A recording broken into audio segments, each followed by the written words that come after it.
Hey guys, That's Letter Magic here, and it's time to kick off spoiler season. That's right, they have already started with Eldritch Moon spoilers starting today. That includes an amazing new trailer, which, by the way, link in the description. Definitely go watch it, it's awesome. And, of course, they spoiled exactly 3.5 cards. Now, my last video, I speculated about what I thought the set might be like, because I thought we actually had another week before spoiler season started. Oops. And then the funny thing is, so far, every last thing I said was correct. The one thing that would make the video 100% accurate would be if they would release the name of the mechanic that they're using. Or, well, usually there's more than one mechanic. And, of course, if it was either called warped or mutated. And at this point, that seems really, really likely because, well, the trailer kind of said it all. I got really excited watching it because I'm like, hey, that's exactly what I pictured. So, hey, knowing the lore and looking up some of the past lore really helps out. Check out this little rat out in the forest, and then bam, there comes some tentacles out of him, because that's what Emrakul does. She mutates other living creatures, basically turning them into Eldrazi. Then we've got a horse mutating into a disgusting tentacled Eldrazi. It creeps me out just looking at it. Then, of course, we've got either a wolf or a werewolf that's slowly being turned into an Eldrazi.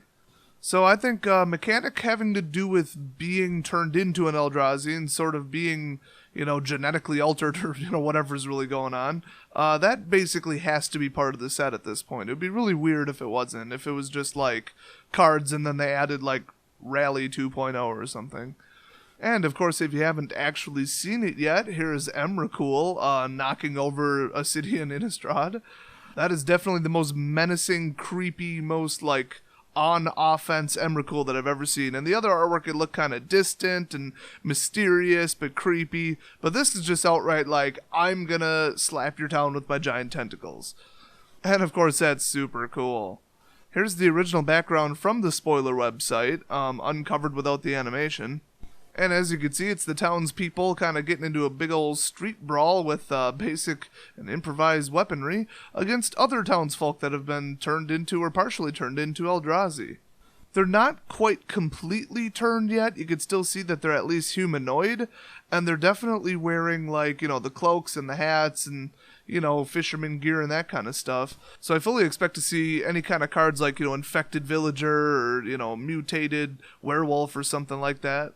Oh, and I swear, if they bring Infect back and make it literally Infect, that's it. I mean, this isn't even the correct realm for Infect, but, it isn't the correct realm for Emrakul either. Speaking of that, if you look at one of the other leaked cards, which is, of course, Coax from the Blind Eternities, you may choose an Eldrazi card you own from outside the game or in exile, reveal that card, and put it into your hand. Oh, thanks for adding that one line that makes it almost more confusing. There's only one card I know of, plus, I don't know, maybe like the Wish cards, I don't quite remember. They let you go get a card from outside the game. Now, the rules on this are not very clear, and that's why I think they made a slight mistake with this card. It's a cool card and it makes sense. So, we're planeswalkers, and to cast spells, we summon mana from, like, the land. Literally land, we use lands, but we use energy from the lands of the plane that we're in to cast spells at one another and make stuff happen, and that's a normal way that magic works.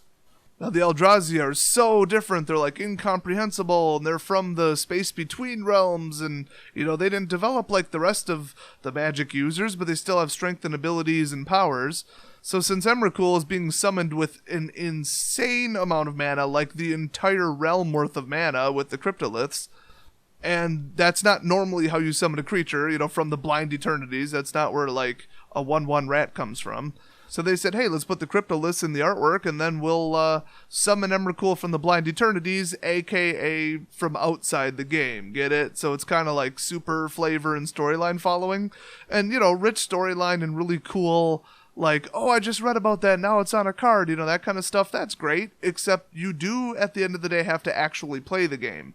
I can't wait to explain to probably a dozen people in a row what the parameters and rules are for this. In fact, I had to go check on them.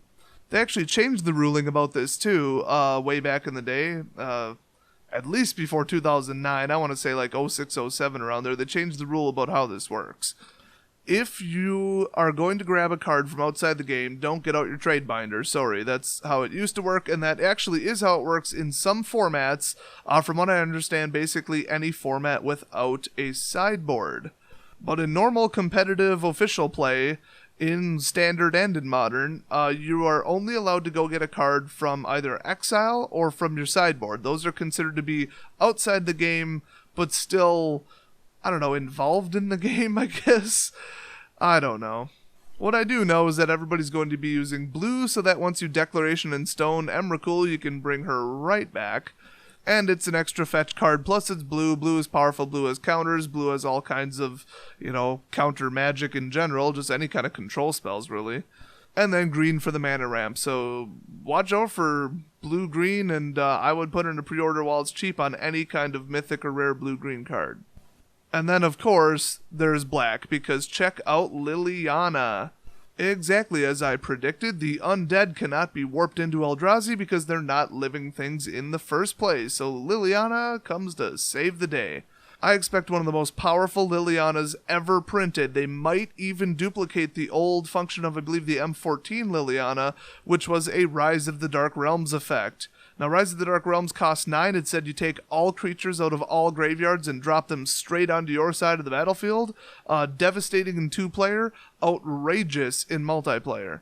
Especially if you're like me and you played Ingaruk's Wake first to kill everything on their side. She might even get like a Crypt Incursion effect. I just feel like this is going to be like an appropriately powerful Liliana Planeswalker card in this set. I hope it's not like as control-heavy, exploit-loopy as the ridiculously overpowered Liliana that everybody uses in Modern right now, where basically you're shut down and you can't do anything. That card needs to be banned, and I've never heard so many people say that a card needs to be banned in my life. Well, maybe it's tied with Kitchen Finks. That card is a disgrace. Either way, I think Liliana, who is and always probably will be black mana oriented, is going to come save the day, so naturally black will be powerful. They will have some powerful zombies, undead, just look for undead everywhere. I think they're going to completely drop all the demons and all the, Shadows over Innistrad kind of stuff. They might print a demon or two, you never know, a flying bat, whatever, you never know what you're going to get. But I think, Liliana's and then insert name here might be a card or two. Like Liliana's Reaver, Liliana's Zombie. And of course black is one of my favorite colors because it has just enough control and just enough aggro to be loads of fun. And of course it's resistant to control at the same time, so I'll definitely be building a black deck. And then I'm sure somebody will slap the storyline in the face and make an Eldrazi black Liliana Emrakul team-up hybrid deck. Kind of like my ally/landfall deck that summons Eldrazi and Ulamog. That makes lots of sense. Well, the other folks in the storyline, probably not all printed, but you never know. We got Gideon, we've got Chandra, and then, of course, in the background is Nissa. And if you look at this screenshot, that's Nissa, that's Gideon, and that's Chandra, and they're not doing so good. I mean, come on, Chandra, do what you do, man. Just burn everything. I could see Gideon, having to fight one-on-one melee against giant tentacle monsters. Okay, he's got some problems. Nissa, she's just a hippie anyway, nature freak, tree hugger. But Chandra, just burn everything in sight. Come on. From the very first time I read about the Shadows over Innistrad storyline and how, it's this big scary woods and everything's creepy and everybody's out to kill everybody, and then there's the church, but they suck, and then angels, but they suck, and the woods is just full of like living trees and ghosts and werewolves and just pure evil, and everybody's afraid of the woods. Burn it down. That's right, I'm going straight up, hashtag burn the Ulvenwald on this thing. You got a big old creepy haunted woods full of evil magic? Burn it down. What are you waiting for? Are there like Save the Rainforest hippies on the edge of the Ulvenwald saying, no, don't burn it, it'll ruin the environment. You know what ruins the environment? Werewolves. And also Emrakul, apparently. So I'm sure in the next few days we'll probably get one of the major mechanics leaked. I think it only took about 8 or 9 cards until we saw one that was mechanic. Actually, no, somebody leaked that booster ahead of time, didn't they? I think that had either Madness or Delirium in it, or both. I think it was Madness, actually. The last little tidbit of information is, of course, flip cards are back with Ulrich, Uncontested Alpha. And if you look at what he does, yeah. I think Red-Green needed just the faintest little bit of help. I don't know, werewolves are already pretty powerful, especially when you mix them with any kind of mana ramp from the older sets. But now we've got Ulrich, so get ready to do some serious werewolf damage. And so far, no sign of any kind of major vampires or Olivia or anything, but, you know, they can only spoil so much and put so much in the trailer. So what do you guys think so far? Obviously, nobody's surprised about Emrakul, and if you are, shame on you. It's pretty obvious. And what do you think the storyline and the card set are going to be like? Share it down in the comments, and I'll see you guys next video.